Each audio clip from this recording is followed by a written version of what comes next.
Mm. Hey, good morning, friends. Mark Holmes here with my buddy Cowboy Joe Boo, and as always, thank you guys for watching, commenting, and subscribing to the Joe Boo Sports Report. Without you guys, this literally does not work. Let's get open for business and let's wake up the football gods here this morning. And how's everybody doing this hump day? It is already hump day of week 2. Time is flying by already. And I got a lot to do. I got to go take care of my day job, and I have to get ready to feed probably 300 plus people come Sunday at FedEx Field. I got Cowboys experience, and we're partnering up, and we're doing a tailgate that's going to be a mega tailgate. And I've done tailgates before. Last year we had probably about 150, but 300, that's a lot. So, yeah, that's a lot. So I got to get my stuff together because I got to make sure I do not disappoint anybody because ultimately that is one of those things that I just cannot allow to happen. So it'll make you do things like drive 20 hours to Dallas to make sure that you don't let people down. And so I'm tired as can be, but you know what? I'm not going to let any of those people down. I'm going to make sure everybody has a great time. Now, I told you guys yesterday that we're concerned about Philly 500. You can see he definitely looks sick and delusional, and he looks like he's out of his mind. Let's just take a quick peek at poor Philly. Prescott had a really impressive day versus them stinking New York Giants. I mean, he was back there in a pocket where he had all day to sling it, and he's just out there slinging it. Do you see the shakes? He can't sit still. He's making Mark Holmes keto meals. He's dancing with Joe Boo. He was just having a great time. But you know what? There was another quarterback within the division who was even more impressive, who had more on the line, who was on a revenge tour. The North Dakota Assassin is back. Yeah. He has lost his cotton picking mind. Now, don't get me wrong. You know, he had a great game. You know, 3 TDs. He stayed upright. He stayed upright. Anytime Carson Wentz stays on the field, that's a great game, win or lose. But to think that he had a better game than Dak Prescott, I think you are the only one that thinks that one. And I know you're saying that, well, that the Giants stink, you know, and that we're playing nobody. Okay, and you could say that. But anytime you still have a perfect game, I don't care who that's against.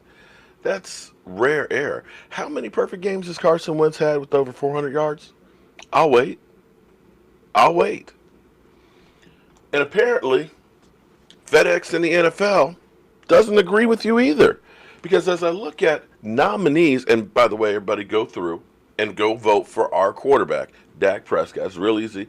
Go to vote for nominees of the week, and you just click on, bam, Dak Prescott.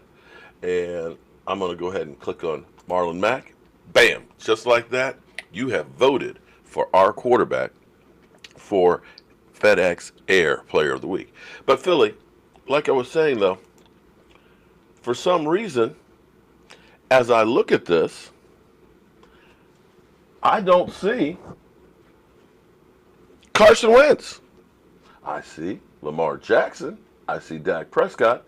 I see Mr. No Look himself, Pat Mahomes. But I don't see Carson Wentz.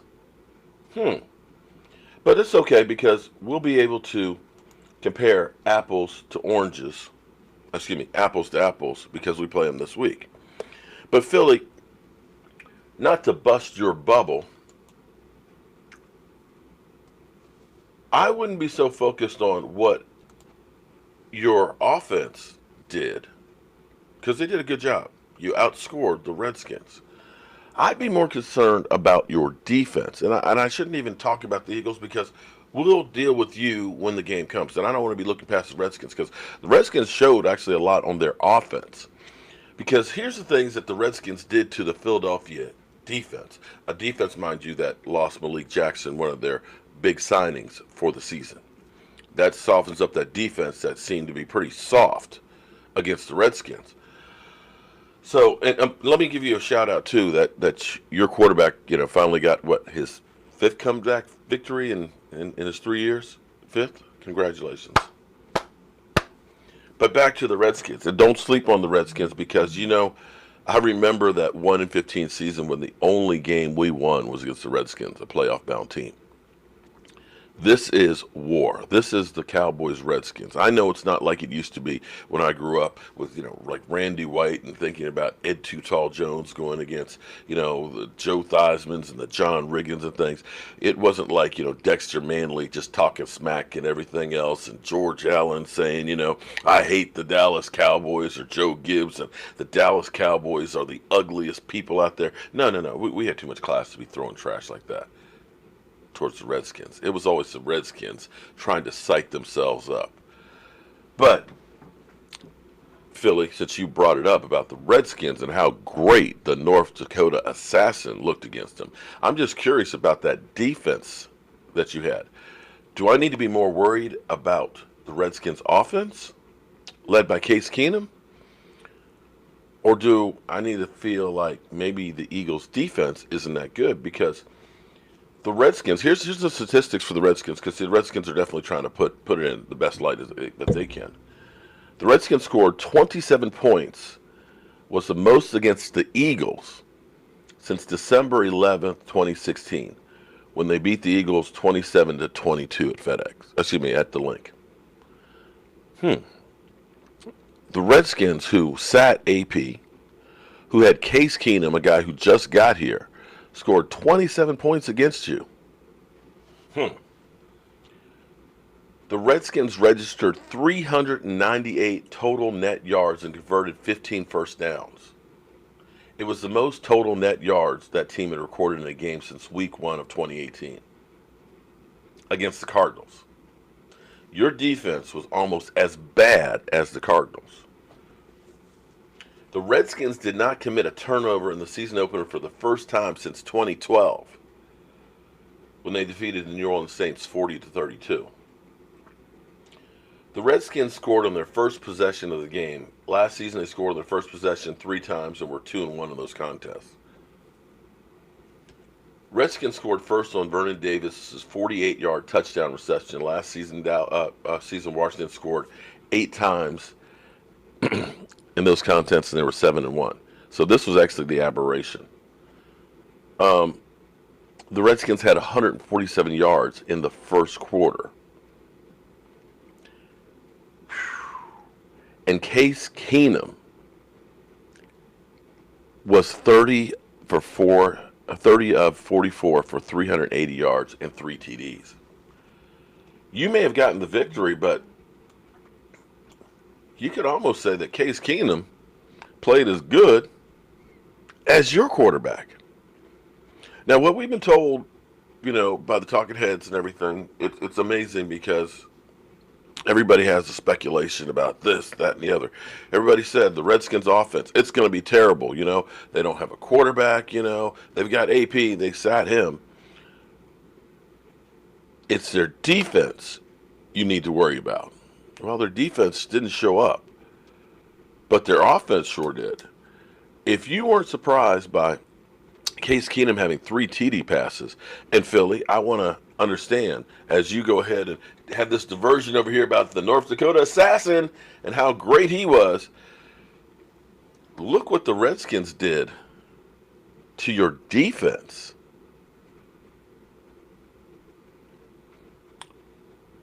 But I know, it's just week 1. It's too early to make judgments long term right now. Could be just first game of the season, nobody was ready. But I'd have some real concerns if I were you, Philly. And as a Cowboy fan, seeing what Eli and Barkley were actually able to move the ball, it makes me concerned, of course, for my defense, because we didn't start the way I thought we were going to start. We kind of tamped it down a little bit, but that's not what I want to see. I want to see a complete purge. I want to see my defense demolish the other teams. I want to see them just destroy them. I don't want them to get a single freaking yard. So we've got to do better on our defense. The offense, hey, great showing.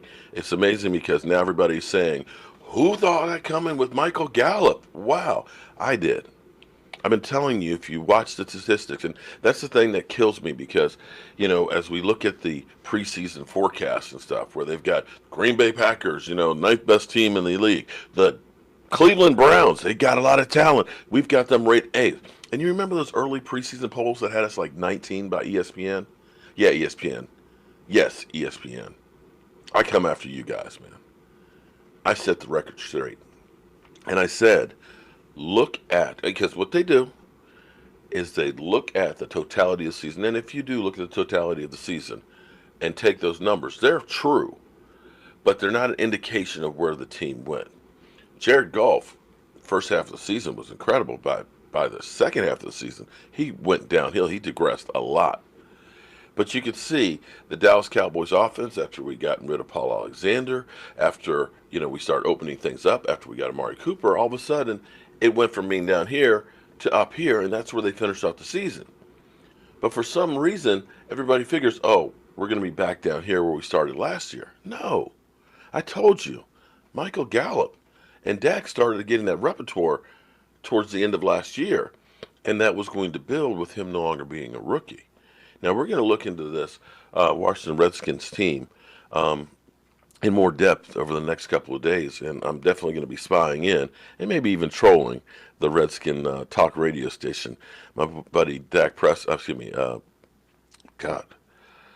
Doc Walker will be on at 10 o'clock, so I may try and call in and stuff and see if I can get this thing going, because it's my goal to get that rivalry started again. So in the meantime, I've got to go ahead and get ready to go to work, but I want to end on this. Philly,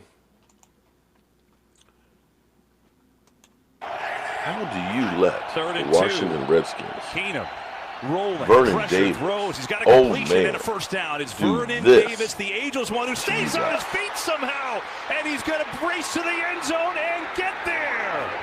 Touchdown, Washington. Yeah. Don't sleep on the Redskins. And somehow he kept going, Charles. Watch him get out into the flat, but watch Keenum just use his legs, extends the play, keeps it alive, and they lose track of Davis in the flat. Big hurdle, runs through an attempted tackle, and now the foot race is on. Vernon, look at this. Right over the top, there's Sendejo, who's a big hitter, but unable to hold on to Vernon Davis. And now in the sprint, Vernon Davis may be 137 years old. I'm Mark Holmes.